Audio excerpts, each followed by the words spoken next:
નમસ્કાર મિત્રો, શું ગોપાલ ઇટાલિયા, જિગ્નેશ મેવાણી અને હાર્દિક પટેલ હવે એક જ મંચ પર જોવા મળશે?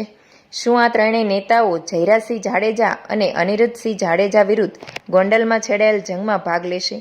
ગુજરાતના રાજકારણમાં ખળભળાટ મચાવતા આ સવાલો એટલા માટે કે પાટીદાર અગ્રણી જિગીશા પટેલે ગોંડલમાં એક સમિતિ રચી છે, ગોંડલ હિત રક્ષક સમિતિ. આ સમિતિએ દાવો કર્યો છે કે આગામી 31 ઓક્ટોબરે ગોંડલમાં એક કાર્યક્રમ યોજાશે. આ કાર્યક્રમમાં ગોપાલ ઇટાલિયા, હાર્દિક પટેલ અને જિગ્નેશ મેવાણીને તથા રાજ્યભરના પાટીદાર ધારાસભ્યોને પણ આમંત્રિત કરાશે. હજુ આમંત્રણ અપાયું નથી, પરંતુ શું આમંત્રણ મળશે તો આ ત્રણેય ધારાસભ્યો આમંત્રણનો સ્વીકાર કરશે અને ગોંડલ જશે ખરા? ષડયંત્રો કરવામાં આવ્યા પણ અમે પાછા પડવાના નથી. આજે તમને આટલા માટે બોલાવવામાં આવ્યા છે કારણ કે ગોંડલની અંદર જે લડાઈ લડવાની છે ને એ લડાઈ સરખી રીતે અને એક કહેવાય ને એક સાચી દિશામાં લડાઈ ને એના માટે થઈ અને અમે એક સમિતિનું નિર્માણ કર્યું છે, ગોંડલ હિત રક્ષક સમિતિ.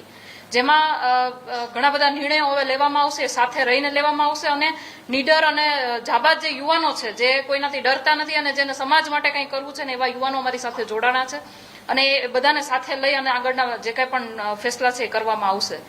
એમાંના બે નિર્ણય હું આજે તમને કહેવા માંગુ છું, તમારી સમક્ષ મૂકવા માંગુ છું અને તમારા માધ્યમથી હું ગોંડલની અને ગુજરાતની તમામ જનતાને કહેવાય ને વાત મૂકવા માંગુ છું કે અને આવકારવા પણ માંગુ છું કે ગોંડલની અંદર આવતી 31 ઓક્ટોબર એટલે કે સરદાર વલ્લભભાઈ પટેલ જેની 150મી જન્મ જયંતિ આવે છે એ દિવસે અમે એક ભવ્ય કાર્યક્રમ કરવા જઈ રહ્યા છીએ.